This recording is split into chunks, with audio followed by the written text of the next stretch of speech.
you're going to have to part with someone very close to you. I'm sorry to tell you, but the snooze button is not your friend, my friends. Hi, welcome back to Protein Knowledge. The snooze button is not your friend. I have never understood it, and it's honestly kind of stupid. Let me explain. I have trouble with getting a solid sleep schedule.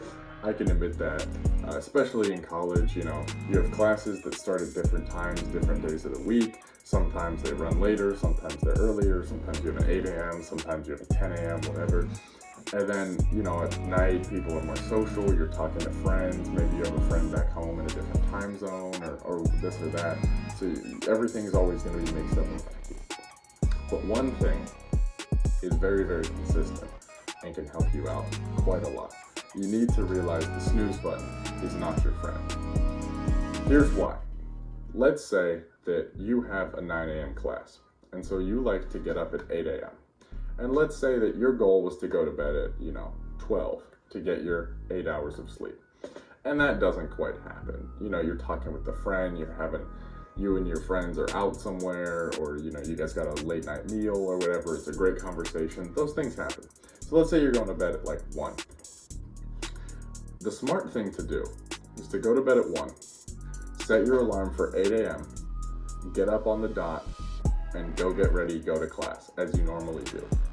What a lot of people choose to do is set their first alarm for 7:20, and then a 7:30, and then a 7:40, and then a 7:50. It sounds like I'm exaggerating. I have met people who set 6 alarms in the morning, and they say, well, I'm slow to get up in the morning, I'm always groggy, and I need a lot of alarms.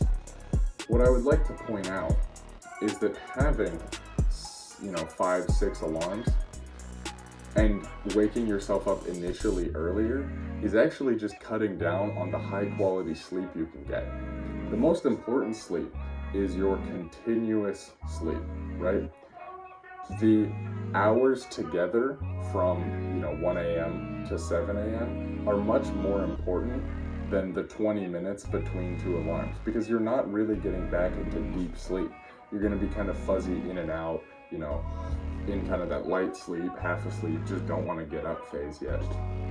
But what ends up happening when you set multiple snoozes and keep going back to bed and in and out is you end up losing about an hour of your day that's not even an hour of real sleep either.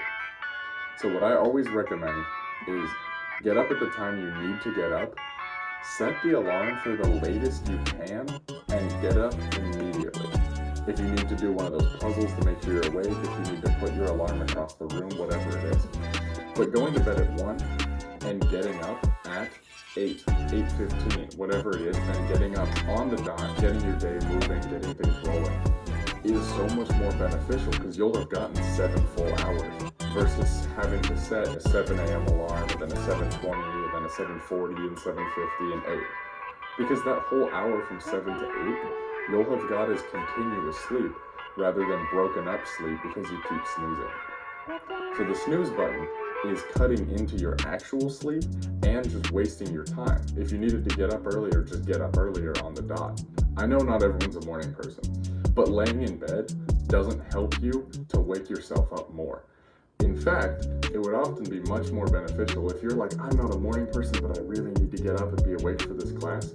Get up on the dot, go take a cold shower, go walk outside, go do something that really wakes you up rather than laying around in bed. Because those 40 minutes of laying around in bed is going to make you feel less and less like a morning person. So the snooze button is not your friends. I would try to cut it out of your life as much as you can. Set your alarm for as late as you can. Maximize the sleep, because college is already difficult to get enough sleep as it is. You don't need to be losing an extra 40 minutes to hour hitting the snooze over and over. Set the alarm as late as you can. Make sure you get up on the dot. Get up when the alarm goes off and get your day going. You'll feel better, you'll get more done, you'll get more sleep. It's a win-win.